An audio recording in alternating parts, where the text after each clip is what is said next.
Please help me to reach 1,000 subscribers. The text came in at 11:47 p.m. I think we need some space. Just for a while. I stared at my phone, the blue glow cutting through the dark bedroom. She was lying next to me, turned away, breathing slow like she was already asleep, or pretending to be. My chest tightened. Space. The word felt clinical, harmless. Like rearranging furniture. But something about the timing, the quiet urgency of it, made my stomach drop. I didn't reply right away. I told myself this was normal. Couples needed space. That's what people said when things got heavy. So I swallowed the knot in my throat and typed back. Okay. That's what you need. She didn't turn around. Didn't say thank you. Just rolled farther toward the edge of the bed. As if the space had already begun. The next morning she left early. No kiss. No, text me when you get to work. Her coffee mug sat untouched on the counter, growing cold. I stood there longer than I should have. Listening to the hum of the fridge. Wondering how something so small could feel so loud. The space started quietly. Missed calls she returned hours later. Dinner she said she'd already eaten. Her phone always face down now, screen dark like it had secrets it didn't want me to see. When I asked how her day was, she answered with fragments. Fine. Busy. Same stuff. I blamed myself first. Maybe I'd been distant. Maybe I talked too much about work. Maybe love just thinned out over time, and this was the natural pause before it thickened again. But then there were the smells. New cologne that wasn't mine clinging to her coat. The way she smiled at texts and tucked the phone away when I entered the room.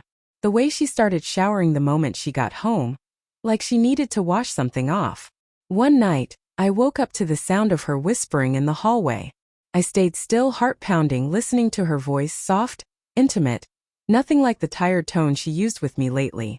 When she came back into the bedroom, she froze when she saw my eyes open. Who was that? I asked.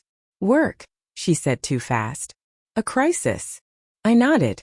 I hated how easy it was to accept the lie just to keep the peace. The truth didn't arrive in a dramatic explosion. It slipped in quietly, the way most real betrayals do. I was looking for a charger in her bag when her phone lit up.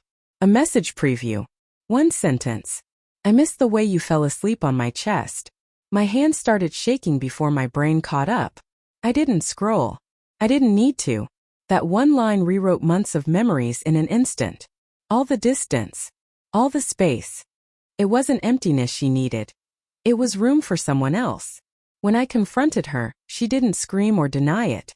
She just sat down at the kitchen table, shoulders slumping like she'd been waiting.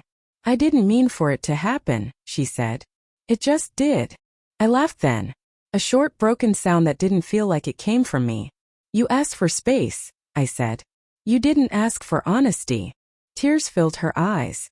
She talked about feeling unseen. About loneliness. About how he listened. I heard the words, but they slid off me. All I could see were the small moments that now felt poisoned. The way she'd reached for my hand less. The nights she turned away. The future plans she'd stopped making. I realized something in that moment.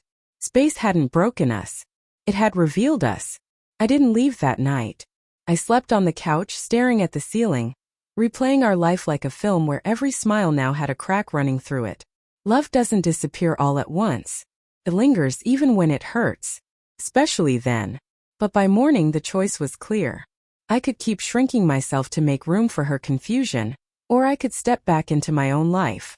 When I packed a bag, she asked if this was really goodbye. I don't know, I said honestly. But I know I deserve more than borrowed affection. Walking out, I felt hollow. And strange. And beneath it all, steady. The space she demanded ended up being the space I needed.